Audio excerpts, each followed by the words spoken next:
Hai, selamat pagi teman-teman. Perkenalkan, nama saya Angel Samaria Saragi. Saya dari jurusan Sastra Indonesia, Stambuk 2020, Fakultas Ilmu Budaya, dan saya berkuliah di Universitas Sumatera Utara. Sebelum masuk ke pembahasan mengenai apa saja sih peluang pekerjaan di bidang sastra Indonesia dan bagaimana pemanfaatan teknologi di bidang sastra Indonesia. Sebelum itu, izinkan saya menceritakan biodata diri saya. Nama saya Angel Samaria Saragi, kota asal Duri Riau, agama Kristen Protestan, dan saya akan menceritakan sedikit jenjang pendidikan dari 2004 sampai 2021. 2004 sampai 2007 saya bersekolah di TK Metodis 1 Medan, 2007 sampai 2010 saya bersekolah di SD Metodis Medan, 2011 sampai 2013 saya di sekolah SD Kanaan Duri, 2014 sampai 16 di SMP Kanaan Duri, 2017 sampai 19 saya di sekolah di SMA Negeri 8 Mandau, 2020 sampai 21 di Universitas Sumatera Utara. Baiklah, saya di sini akan menjelaskan peluang pekerjaan di jurusan Sastra Indonesia. Peluang kerja di jurusan Bahasa dan Sastra Indonesia banyak atau tentu udah berperan penting di kehidupan. Maka dari itu, pekerjaan apapun dimanapun pasti membutuhkan tenaga kerja yang keahliannya dimanapun dan di bidang bahasa Indonesia. Tanpa ada kalian di bidang tersebut, suatu pekerjaan tidaklah bekerja maksimal. Di bidang apapun pekerjaan selagi masih di Indonesia dan menggunakan bahasa Indonesia, maka dibutuhkanlah peluang pekerjaan. Yang pertama, editor. Saat ini dunia penerbitan tak lagi seperti zaman dahulu. Siapa saja memiliki hak untuk mengajukan tulisan untuk bisa dibukukan.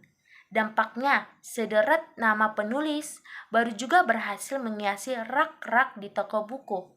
Buku yang dicetak oleh penerbit menjadi semakin banyak dan kian bervariasi, baik itu novel, cerpen, sama halnya dengan perkembangan media.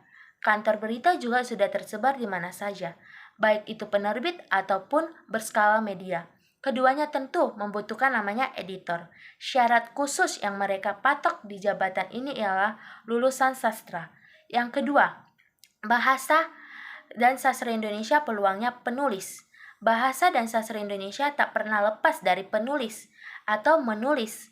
Selain paham dan mengerti tentang bahasa, jurusan juga mengajarkan sastra yaitu gaya bahasa, kata-kata indah yang membuat mahasiswa jurusan tersebut semakin berpotensi menulis dalam baik itu novel maupun cerpen. Yang ketiga, jurnalis. Pekerjaan menjadi seorang jurnalis sepertinya kian banyak diminati. Banyak juga yang sudah dilirik-lirik. Jurnalis memiliki hubungan atau kaitan dengan halnya tulis-menulis, yang mana tak jauh dari kuliah mahasiswa sastra yang selalu mengedepankan aspek-aspek bacaan dan penulisnya. Lulusan dari sastra juga sangat peka terhadap gramatikal kalimat dan harmonisasi antar paragraf. Yang keempat, copywriter. Kalimat mahasiswa sastra yang apik, menarik, menari-nari dengan cara dalam mengungkapkan pikiran melalui sebuah tulisan bisa membuat perusahaan periklanan atau advertising tertarik dengan keterampilan yang kamu miliki. Mereka tak segan juga merekrut mahasiswa sastra menjadi seorang copywriter. Yang kelima, wow, ini yang ditunggu-tunggu, dunia pertelevisian. Dengan skala skill bahasa yang dimiliki para mahasiswa, akan menguntungkan saat masuk dunia pekerjaan. Itu semua nanti balik ke mahasiswa akan menguntungkan saat masuk dunia pekerjaan di bidang dunia pertelevisian atau di suatu production house. Apabila mahasiswa sastra semakin kuliah sering mengadakan pertunjukan teater atau membuat suatu film pendek, bekerja seorang senais atau sutradara. Yang keenam, sastrawan. Profesi yang satu ini tentu menjadi profesi yang paling sesuai dengan jurusan sastra. Sejatinya, jika kuliah di jurusan sastra, tentu akrab dengan sastra. Walaupun ini sudah tak berlaku secara mutlak. Jika kamu ingin menjadi seorang sastrawan, kamu bisa memilih untuk menjadi seorang novelis, cerpenis, prosais, atau esais, atau kritikus, dan lain-lain. Yang ketujuh, guru atau dosen. Bagi lulusan sastra, tidak ada halangan untuk kalian menjadi guru atau dosen. Walaupun pada dasarnya, lulusan sastra Indonesia bukan menjadi penghalang di bidang keguruan, karena seorang guru ataupun dosen tidak selalu harus dari jurusan pendidikan. Jadi bagi lulusan sastra, kalian tetap bisa menjadi guru atau dosen. Yang ke-8, pemain teater. Di Indonesia, pertunjukan teater masih banyak peminatnya loh.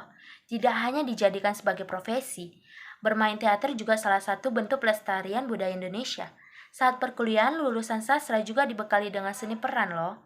Menjadi seorang pemain teater merupakan pilihan yang menarik. Wah, ternyata lulusan sastra Indonesia juga bisa jadi artis loh, atau pemeran drama. Karena saat kuliah mahasiswa sastra juga belajar tentang seni peran. Jadi bakat seni peran, lulusan sastra tidak diragukan lagi. Yang ke-9, leksikografer. Selanjutnya bagi lulusan sastra, kalian pasti tidak asing dengan kata-kata leksikografer atau leksikografi. Nah, salah satu prospek lulusannya menjadi seorang leksikografer disebut juga ahli perkamusan. Karena saat kuliah jurusan sastra kalian pasti pernah mempelajari tentang leksikografi. Yang ke-10, kritikus sastra. Menjadi seorang kritikus sastra merupakan salah satu pekerjaan yang banyak diminati oleh jurusan sastra.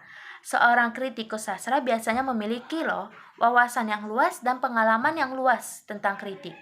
Dan semasa kuliah, jurusan sastra Indonesia pasti sudah sering dihadapkan dengan menulis kritik sastra. Yang ke-11, pemandu acara atau MC. Nah, peluang kerja sebagai pemandu acara MC itu banyak dibutuhkan loh di zaman sekarang. Baik itu acara seminar ataupun pertemuan. Yang ke-12, sutradara. Mengapa sutradara? Saat kuliah, lulusan sastra juga belajar mengenai bagaimana menyelenggarakan sebuah pertunjukan. Sehingga kemampuan untuk menjadi sutradara yang baik tidak bisa dianggap main-main loh. Menjadi sutradara itu sangat sulit-sulit gampang. Salah satu prospek kerja bagi lulusan sastra Indonesia. Ke-13, pekerjaan di lembaga pemerintahan. Maksud saya bekerja di lembaga pemerintahan. Bekerja di lembaga pemerintahan merupakan salah satu peluang bagi lulusan sastra Indonesia. Seperti bekerja di pusat bahasa, balai bahasa, atau kesesatrian yang membutuhkan kemampuan seorang dengan bahasa yang baik dan benar. Yang kedua, saya akan menceritakan tentang atau memberikan kalian wawasan pemanfaatan teknologi informasi di dunia pekerjaan sastra Indonesia. Perkembangan zaman dari tahun ke tahun itu sudah sangat pesat. Banyak hal yang sangat mudah dikerjakan di zaman sekarang ini karena canggihnya teknologi yang sudah berkembang sangat pesat.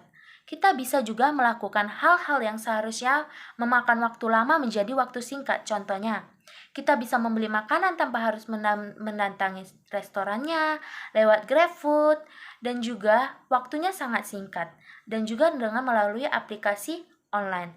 Kita juga bisa membeli barang melalui aplikasi online. Lalu apakah teknologi informasi memiliki manfaat pada dunia sastra? Jawabannya iya. Mengapa? Terjadi banyak perubahan dari zaman dahulu hingga zaman sekarang.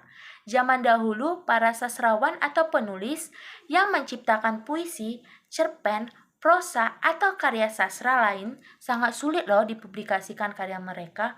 Penulis pun sangat jarang menciptakan karya sastranya menggunakan alat seadanya, misalnya mesin tik. Di zaman modern ini sudah banyak seperti laptop, komputer, jaringan internet. Para penulis juga bisa mudah mempublikasikan karyanya secara online, di internet, di web browser. Secara garis besar, mungkin kita berpikir bahwa teknologi informasi dan sastra Indonesia tidak ada hubungannya. Tetapi kenyataannya, teknologi informasi sangat berkembang dan sangat berkaitan khususnya informasi komunikasi menggunakan bahasa Inggris, bahasa Indonesia dari segi aspek penting. Berbagai macam contoh teknologi informasi dan komunikasi yang dapat menunjang perkembangan sastra Indonesia. Antara lain, yang pertama, internet. Yang kedua, komputer. Yang ketiga, browsing atau kita dikenal dengan www. Yang keempat, alat komunikasi seperti HP, laptop, dan lain-lain. Di mana teknologi di atas banyak mempergunakan bahasa asing di dalamnya menjelaskan keunggulan masing-masing di setiap teknologi. dan secara tidak langsung dengan digunakan bahasa asing tersebut, maka masyarakat Indonesia akan dihadapkan pada pemikiran maupun dihadapkan pada tingkah laku yang menggunakan dengan hal-hal semacam begitu. Maka semakin banyak perbendaharaan kata asing yang akan dimiliki oleh masyarakat Indonesia. Dengan begitu, maka perkembangan sastra Indonesia pun tidak ikut terdorong, karena akan timbul pemikiran keingintahuan dari masyarakat Indonesia terhadap bahasa tersebut. Dan para generasi muda akan disadarkan betapa pentingnya sastra, terutama sastra Inggris dan sastra Indonesia. Jika hal itu terjadi, maka akan semakin banyak pula yang mengambil jurusan sastra dan bahasa Indonesia. Baiklah, setelah saya menjelaskan tentang peluang pekerjaan di bidang sastra Indonesia dan bagaimana perkembangan teknologi informasi di bidang sastra Indonesia, semoga apa yang saya sampaikan pada pagi hari ini sangat bermanfaat bagi kita semua.